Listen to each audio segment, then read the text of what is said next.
Macadamia, നല്ല പേരാണല്ലേ. അതാണ് ഈ ഫ്രൂട്ടിൻ്റെ പേര്. ആരെങ്കിലും കഴിച്ചിട്ടുണ്ടോ? ഇതിനകത്തൊരു വെളുത്ത കുരുവുണ്ട്. അടിപൊളിയാണ് കഴിക്കാൻ. നമ്മുടെ ചോക്ലേറ്റ്, വൈറ്റ് ചോക്ലേറ്റ് മാറി നിൽക്കും. ഇന്ന് നിങ്ങൾക്ക് പരിചയപ്പെടുത്തുന്നത് ഷുവൈക്കിലുള്ള ഒരു ഷോപ്പിനെ പറ്റിയാണ്. നമുക്ക് സുഗന്ധ വ്യഞ്ജനങ്ങൾ ലഭ്യമാകുന്ന ഒരു ഷോപ്പാണ്. ഒത്തിരി ഷോപ്പുകളുണ്ട്. ഇന്നൊരു ഷോപ്പിൽ കയറിയപ്പോൾ നിങ്ങളെ കാണിക്കുന്നത് മാത്രം. ഇവിടെ കിട്ടാത്തതായിട്ടൊന്നുമില്ല. ഈ കിടക്കുന്നതെല്ലാം തന്നെയും ഗ്രാമ്പു, കറുകപ്പട്ട അങ്ങനെയുള്ള സാധനങ്ങളാണ്.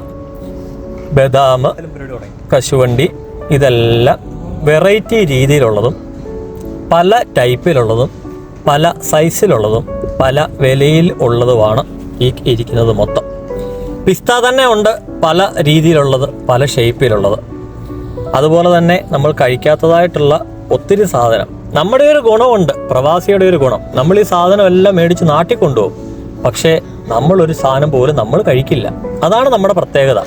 ഇതിൻ്റെ ഒന്നും ടേസ്റ്റ് പോലും രുചിച്ച് നോക്കാത്ത എത്രയോ ആൾക്കാർ നമ്മുടെ ഇടയിൽ കാണും. നല്ല നല്ല ബദാമും കൂടിയ സാധനങ്ങളും നമ്മൾ കൂടുതലും കൊണ്ടുപോയി നമ്മുടെ വിശിഷ്ട അതിഥികൾക്ക് നമ്മൾ കൊടുക്കും. പക്ഷേ നമ്മൾ ഒന്നുപോലും നമ്മൾ കഴിച്ചു നോക്കില്ല. എന്നാൽ നമ്മുടെ ശരീരം നോക്കിയിട്ട് വേണ്ടേ മറ്റുള്ളവരുടെ ശരീരം കൊണ്ട് നോക്കാൻ? അതുകൊണ്ട് നമ്മൾ ഓരോന്നും ടേസ്റ്റ് ചെയ്ത് നോക്കുക. ഇവിടെ വന്നു കഴിഞ്ഞാൽ അതിനുള്ള അവസരമുണ്ട്. ഇരിക്കുന്ന സാധനങ്ങളെല്ലാം ഓരോന്നും എടുത്ത് നമുക്ക് ടേസ്റ്റ് ചെയ്ത് നോക്കാം. ഇഷ്ടപ്പെട്ടെങ്കിൽ മാത്രം മേടിച്ചാൽ മതി. വിലയും ഒത്തിരി കൂടുതലൊന്നുമല്ല, നോർമൽ റേറ്റുകളൊക്കെ തന്നെയാണ്. പക്ഷേ നല്ല സാധനമാണ്.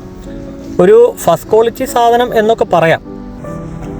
ഈന്തപ്പഴത്തിൻ്റേതായിട്ടുള്ള ഒത്തിരി ശേഖരങ്ങളും നമ്മളുടെ കാപ്പിക്കുരു പോലത്തെ ഒത്തിരിയും ബദാം, അണ്ടിപ്പരിപ്പ് എന്ന് വേണ്ട ഒത്തിരി സാധനങ്ങൾ കൂടി ചേർന്നിട്ടുള്ള ഒരു ഷോപ്പാണ്. ഒരു വട്ടമെങ്കിലും നിങ്ങൾ വിസിറ്റ് ചെയ്യുക. ഇത് ഷുവൈക്കിനകത്തിൽ ലണ്ടൻ സൂപ്പർ മാർക്കറ്റിൻ്റെ അടുത്ത് ഉള്ള ഒരു ഷോപ്പാണ്. ഒത്തിരി ഷോപ്പുകളുണ്ട്, അവിടെ എല്ലാം ഒത്തിരി ഷോപ്പുകളാണ്. ഷുവൈക്കിലുള്ള ഈ ഷോപ്പിലേക്ക് നിങ്ങളെ എല്ലാവരെയും സ്വാഗതം ചെയ്യുന്നു. ഒരു പ്രാവശ്യമെങ്കിലും വന്ന് ഇതിൻ്റെ ടേസ്റ്റൊക്കെ ഒന്ന് അറിഞ്ഞു പോവുക. നന്ദി.